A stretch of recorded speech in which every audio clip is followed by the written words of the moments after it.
We'll begin shortly. I just want to kind of go back to where we were in January when we started this investigation. This was the narrative. The narrative was that the laptop, the president's son's laptop, was Russian disinformation.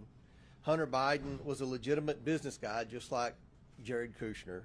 No, Biden ever took money from China, because that's what Joe Biden said. No money ever changed hands while Joe Biden was vice president, and I actually believe that. Joe knew nothing about his son's dealings, and Joe never met with or spoke with any of the foreign nationals who had wired the family money.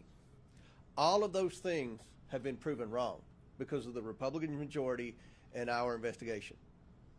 Now, in addition, what else we found? We found 20 shell companies. A shell company, just let me make sure everyone understands, it's not a company that manufactures shells. A shell company is a fake company. The Bidens have 20 of these. 20 of these. And when you talk to the president, you could ask, what exactly do these companies do? What good or service do these companies provide? And the answer is nothing.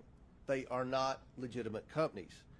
We found, as Chair Stefanik said, 170 major bank violations. These were from 6 major banks.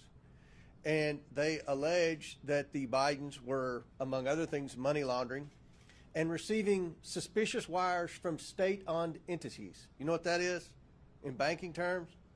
That's a foreign government. And you know what the state-owned entity was? China.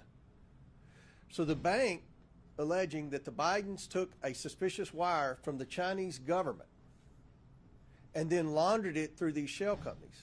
There's many laws broken there. And this was in Treasury Cabinet, and this is what I fought to go to Treasury to get.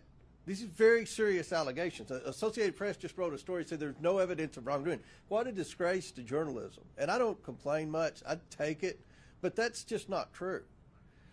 We also learned that 9 Biden family members have received money from foreign entities. 9 families, including the president's granddaughter, who received a wire that had been laundered to the shell companies from Romania days after the president left Romania when he was vice president. That's hard to explain.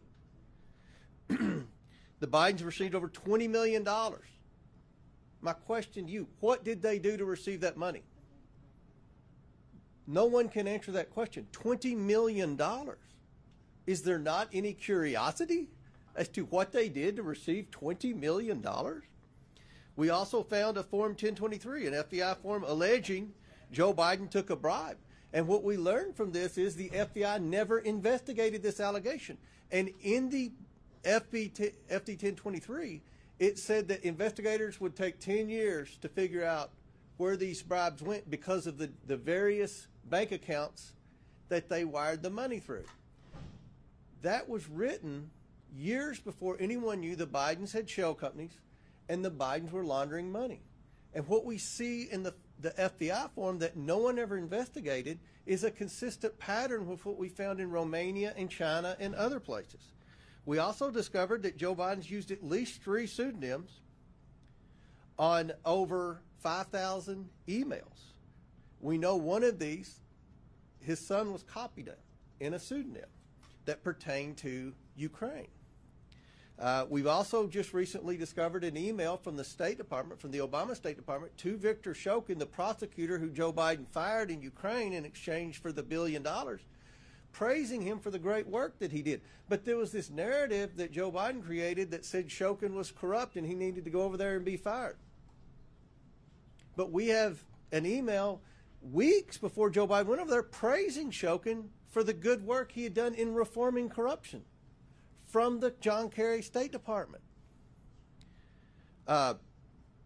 So we also have testimony from Devin Archer saying that at that same time period Joe Biden went to Ukraine to fire the prosecutor, that Hunter was being squeezed by the owners of Burisma to call D.C. for help. This is all in a timeline here.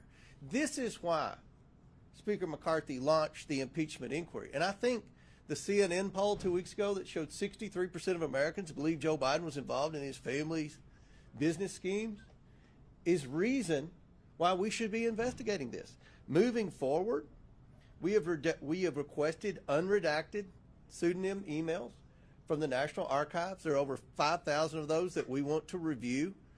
We have to get President Obama has to sign off on those, so he's supposedly reviewing them as we speak.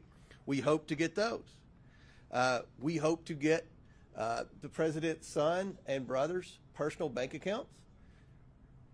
We also want to interview people who have knowledge of some of the things that President Biden may have done in exchange for the millions and millions of dollars that his family received from these foreign nationals. And lastly, we plan on having a hearing in September that will kind of evaluate some of the things that we believe have happened from the Biden family that are in violation with our laws. So with that, I hope I answered some questions as to the evidence that has been found, the purpose as to why we have moved to impeachment inquiry, and the path forward. What I said in January holds true to today. We are following the money, and we will see where that leads us. Thank you, and I'll yield back. Great. We'll now go to Ken Calvert, our Cardinal on Defense Appropriations.